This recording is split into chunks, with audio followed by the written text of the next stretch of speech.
Malam telah tiba, saatnya kamu untuk tidur. Bukannya terlelap, kamu malah gelisah, membolak-balikan bantal dan kembali memegang handphonemu.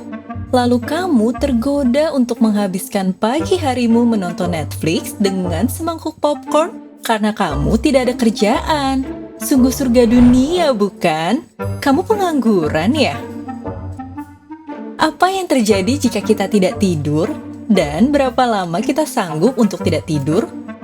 Pada 1964, seorang pemuda asal Amerika Serikat bernama Randy Gardner memecahkan rekor dunia tidak tidur paling lama, yaitu selama 11 hari 25 menit atau berkisar sekitar 264,4 jam. Randy sebenarnya tidak mempunyai maksud untuk memecahkan rekor dunia. Ia hanya sedang melakukan penelitian mengenai kebutuhan tidur pada manusia dan apa dampaknya jika ada manusia yang tidak tidur dalam waktu lama. Hasil eksperimen menyimpulkan, selama tidak tidur dalam waktu lama, area otak sebenarnya telah tertidur sepanjang waktu. Itulah mengapa selama eksperimen ini berjalan, Randy lama-kelamaan mengalami halusinasi dan paranoia. Batasan untuk sanggup tidak tidur berbeda pada setiap orang, tergantung dari kondisi psikologis dan kesehatan setiap orang. Efek samping karena tidak tidur juga bisa berbeda satu dengan yang lainnya.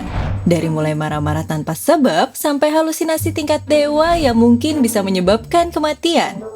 Namun, apa untungnya tidak tidur jika kita bisa tidur? Tidur itu enak, kecuali kamu sedang dalam misi untuk memperoleh kesaktian dengan tidak tidur dan bertapa di kuburan selama 40 hari, seperti yang dilakukan kebanyakan nenek moyang kita di zaman dulu. Kamu menghabiskan malam minggu dengan kekasihmu yang tidak seberapa itu. Takut ketahuan orang tuamu, kamu hanya diantarkan setengah jalan di jalan setapak menuju rumahmu. Sepanjang jalan yang gelap dan angin malam menemani endapan kakimu menuju rumah.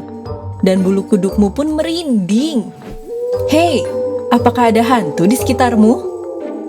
Merinding atau dalam bahasa Inggrisnya disebut ghost bumps terjadi ketika bulu-bulu di kulitmu berdiri tegak.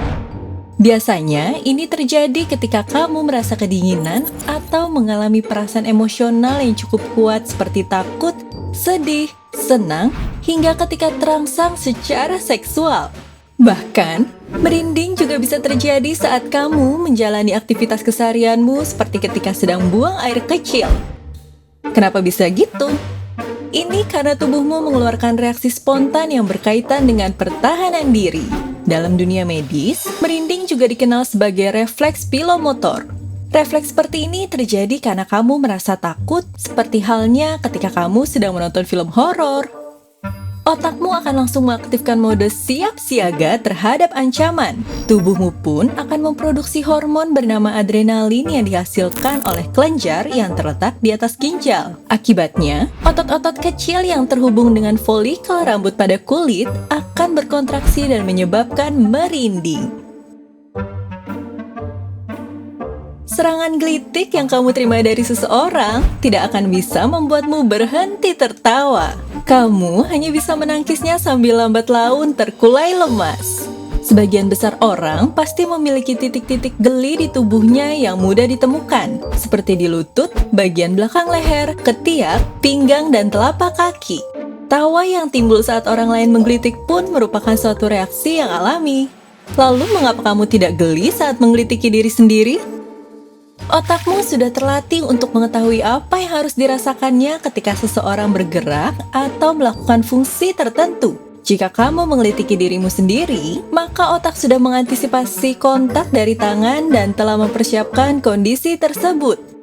Dengan mengontrol rasa gelisah dan kepanikan, maka tubuhmu tak lagi merespon hal yang sama ketika kamu mengelitiki dirimu sendiri. Penelitian dari University College London juga menemukan bahwa otak kecil kitalah yang mencegah seseorang bisa merasa geli. Otak kecil adalah daerah yang terletak di dasar otak dan memantau pergerakan seseorang. Karena itu, otak kecil mampu membedakan antara sensasi yang diharapkan dengan sensasi yang tidak terduga. Jika otakmu sudah bisa mengenali sentuhan yang akan datang, hal ini akan membuat saraf respon menjadi tidak terlalu intens. Inilah yang membuat dirimu tidak akan merasa geli ketika kamu mengelitiki dirimu sendiri. Oke everyone, semoga informasi kali ini dapat bermanfaat buat kalian semua.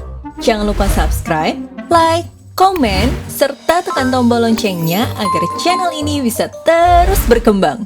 Sampai jumpa lagi bersama aku Nathan di video Kios Fakta selanjutnya. Bye everyone!